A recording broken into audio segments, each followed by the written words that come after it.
Hey guys, so I'm on week 8 now of my pregnancy. I can't believe it. I'm really, really happy. I guess if I had to summarize how I feel in one word, it's relieved. Again, every week that goes by, I'm just kind of amazed that I'm still pregnant. I don't know what it is that makes me so fearful that, I could lose it so easily. I mean, I know that the rate of miscarriage, especially among diabetics, is relatively high, but the rate of successful pregnancies is higher. So I should be hopeful. Um, but yeah, so I'm here. I'm at 8 weeks, and I feel really, really happy about that. I'm just gonna go ahead and get right into symptoms. Um, Maybe this is related to part of the reason why I feel a little bit nervous. My symptoms all along, like since I found out I was pregnant, have been so incredibly mild. I just can't believe it.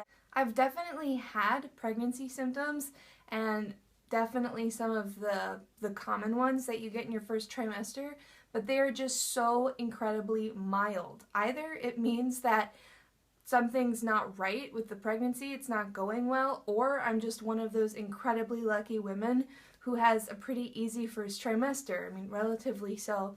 As far as symptoms, nausea is almost non-existent. I definitely feel something sometimes, but it's so mild.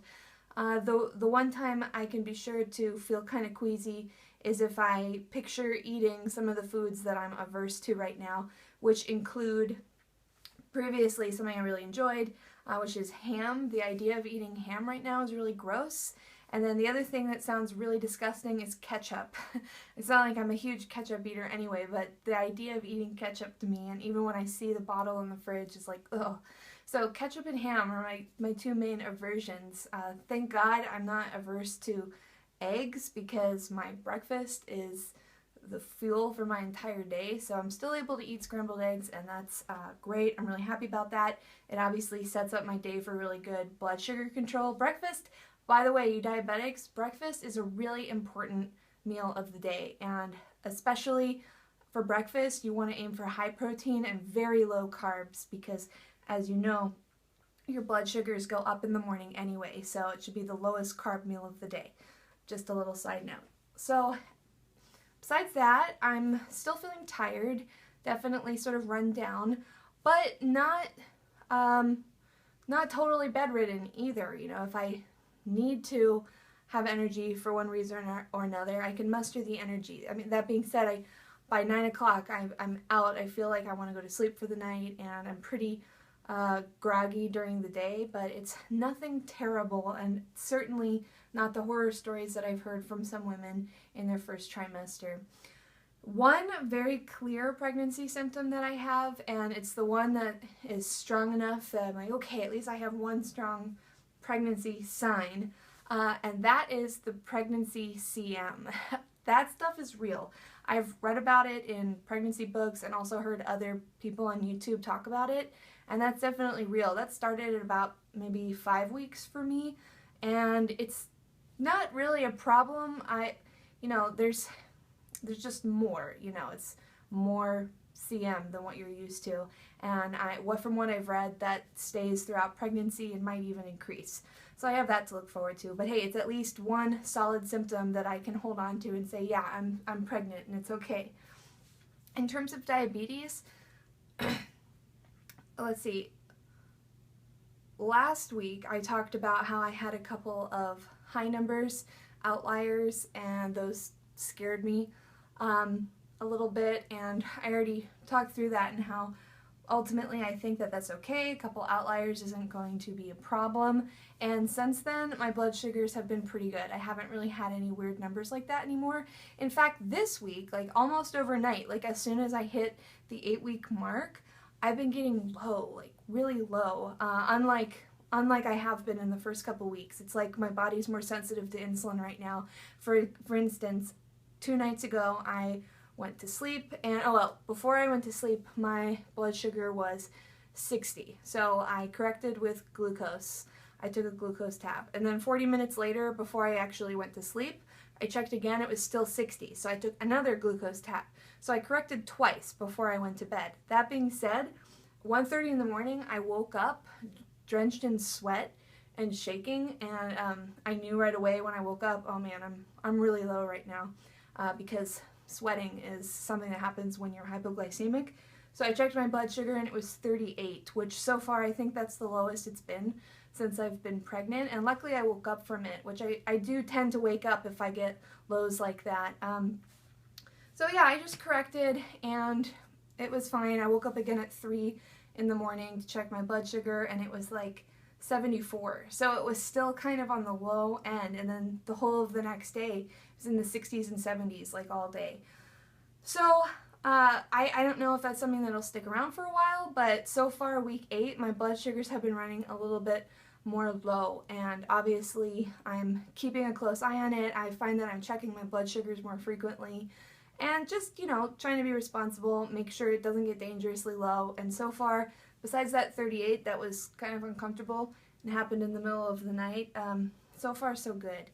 So besides that, I had a appointment at this new OBGYN clinic that I'm going to, and it was just with a nurse, and she took my history, sort of prepared me for what's up next and how the pregnancy will go and appointments, and it was basically just an informational session and me giving all of my history. Now, the one thing that I have to both look forward to and be a little nervous about is that they did schedule me for another ultrasound. Since it's a different clinic than the first one I went to, they want to do an ultrasound for themselves, to like a dating ultrasound to date the pregnancy.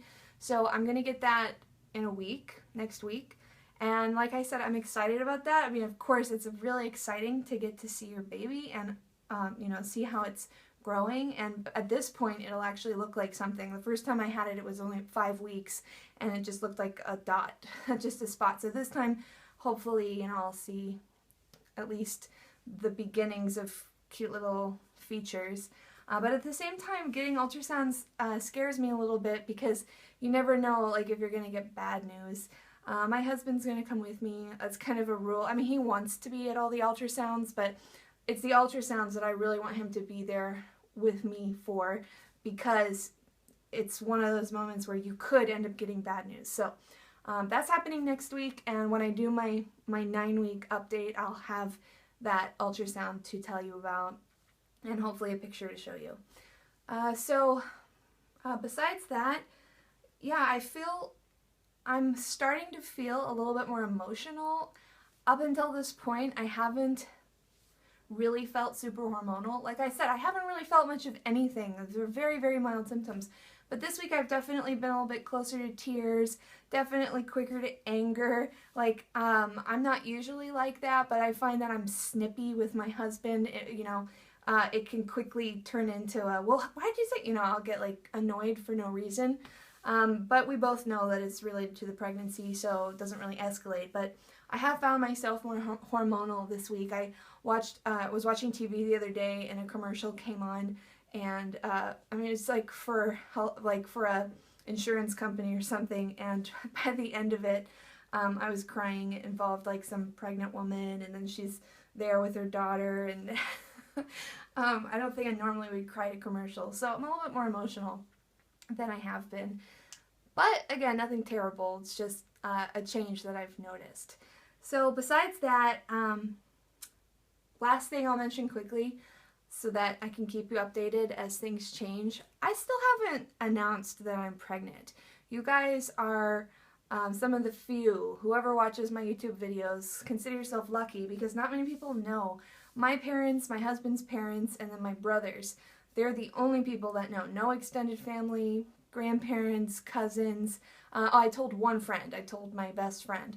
But besides that, it's a very small handful of people. And I don't know why. I just don't feel ready to celebrate yet. Like, I feel I'm probably overly cautious, but I'm just not ready to celebrate myself, let alone with my whole extended family. So I'll definitely let you know when I tell people and what their reactions are like.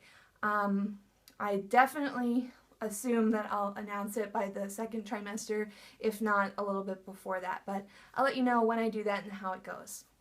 So other than that, thanks for watching my video if you made it all the way through. I noticed that I have a couple subscribers and people are watching my videos, so that's awesome. Say hi. Part of my reason for doing this is to meet other people, especially if you're pregnant and around the same stage as me. That would be awesome. If you're doing videos, I'd like to follow you, so let me know if you find my channel and I can find yours. And anyway, thanks for watching, and I will see you guys next week with my 9-week update. Have a great day, a great week. Bye.